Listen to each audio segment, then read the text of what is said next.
Hello everyone, my name is Jameson Chase Young and this is Coins in History. I'm currently standing outside of an open mine shaft, an old silver mine shaft, outside of a town called Calico Ghost Town. After this, I'm going over the 1881 Morgan silver dollar, so please stay tuned for that too. But first, Calico Ghost Town. It's a must-see. If you're into Wild West history, this is arguably the most authentic ghost town there is, or the most full-blown, full Monty, everything's there. Although, as you'll see in some of the pictures, sometimes it's not very ghosty, but that all depends on when you come. If you come like during a holiday weekend, it'll be packed. If you come during like the daytime, like a regular weekday, you'll have the whole place to yourself. But yeah, Calico Ghost Town, it was a booming town that started in 1881 when some prospectors discovered silver. And then they said the mountains were like calico color. The name stuck. From here on out, it was called Calico Ghost Town. And throughout the 1880s, it was a booming silver town. In the 1890s, they tried other things that kept, to keep the town up and running. Things like they opened up a cyanide plant. That actually didn't happen until 1915. But they tried to keep the town up and going. At one point, like in the 1880s, it had a 1,200 population. At one time, like in the 1890s, it had a 3,500 population. So it was a pretty booming little town for quite a while. Like it was one of California's largest producing silver mines throughout the entire 1880s. But yeah, it's the coolest thing because like when you're walking down a lot of these canyons, you'll see, now this gold mine, you could actually go in there so far, excuse me, silver mine, this is a silver town. You could actually go so far in there that the light disappears, because like it turns and it bends. But yeah, you go down in there and the light just completely disappears. And if you walk down some of these canyons, you'll see all sorts of some of the silver mines will go in a long ways, some of them just a few feet, and then they quit. I'm not really for sure, how did they know that there was no silver? When should they quit? I don't know. But then if you take the main goal, there's an actual tour of one of the main mines. The main mine is huge. It's like multiple different stories and it just goes on and on forever. I'll show you some videos of it. But yeah, it's really awesome. And then there's a campsite that you can camp out at, anywhere from bringing an entire, big camper to just set up a little tent or just park your car there. And all around, when you're looking in the mountains, you can see little mine shafts all over the place. So they really mined the heck out of the place. And it was a big time thing up until throughout the 1880s. Then in the 1890s, it was still big. And then they tried to keep it big, like in 1915, after this town had really died away, because at one time it had a 1,200 population, and then they believe in around the 1890s it had a 3,500 population. So it was a pretty booming town for if you look around here, there's nothing else here. There's miles and miles of desert.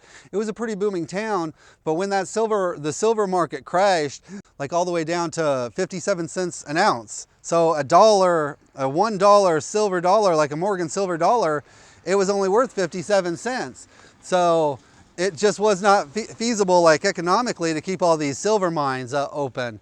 They tried to do other things, like one of the guys who bought Knott's Berry Farms here, he opened a cyanide plant here to try and extract more silver out of the mines, but it just wasn't enough to keep it up and running, and the whole town just turned into an actual ghost town throughout the 19-teens and 20s and 30s. There was only, at one point in time, there was only 5 buildings left. So, but it was around the 1951, a guy purchased it, and he actually purchased it with the intentions of wanting to build an authentic ghost town out of an authentic ghost town.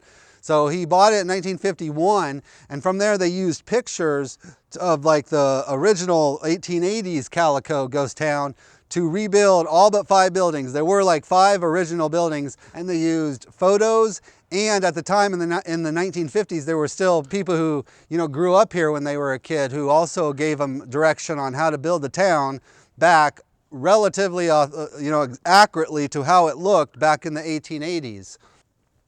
And yeah, from there, you can go through mines on your own.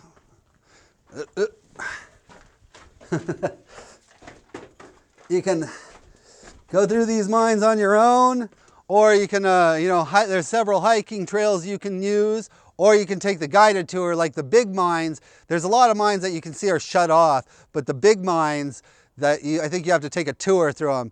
And you know, it only costs $10 to get into the whole area. There's a few other things like the big mines that you might have to pay a few extra bucks if you want to do, but for the most part, it's a pretty cool place.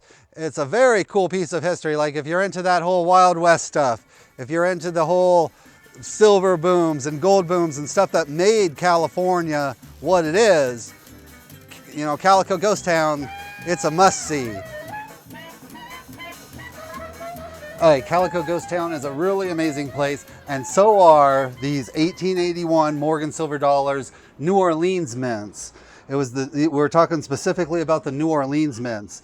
In 1881, the Morgan Silver Dollars total produced over 27 million coins. With the 1881 San Francisco being the most common grade and the Carson City being the least common grade.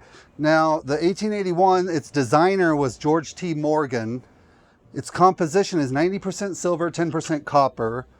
Its weight is 26.73 grams. Diameter is 38.1 millimeters. Its total silver content is 0.77344 troy ounces. Now, this one, the New Orleans, minted 5,708,000. The Philadelphia mint minted 9,163,000. The San Francisco mint, the most common one, it minted 12,760,000. And the Carson City mint minted 296,000.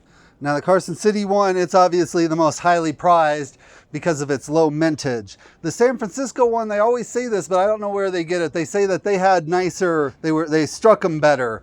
That's what they say. They all look the same to me, so I'm not sure what they mean by that. And then the New Orleans, has a bunch from the original GSA hoards. And it's important to note that experts guesstimate that only around 10% of all 1881 Morgan Silver Dollars minted remain in existence today.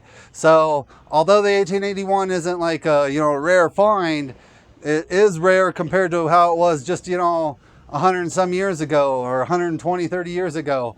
So 1881 is a really special year in Wild West history. You had all sorts of things from the shootout at the OK Corral to Billy the Kid getting killed to just 10 different things. But when making videos, I had to give Calico Ghost Town to my 1881 Morgan Silver Dollars, because 1881 is a special year. The 1881 Morgan Silver Dollar is a special silver dollar, and Calico Ghost Town, in terms of Wild West history, it's a very special place.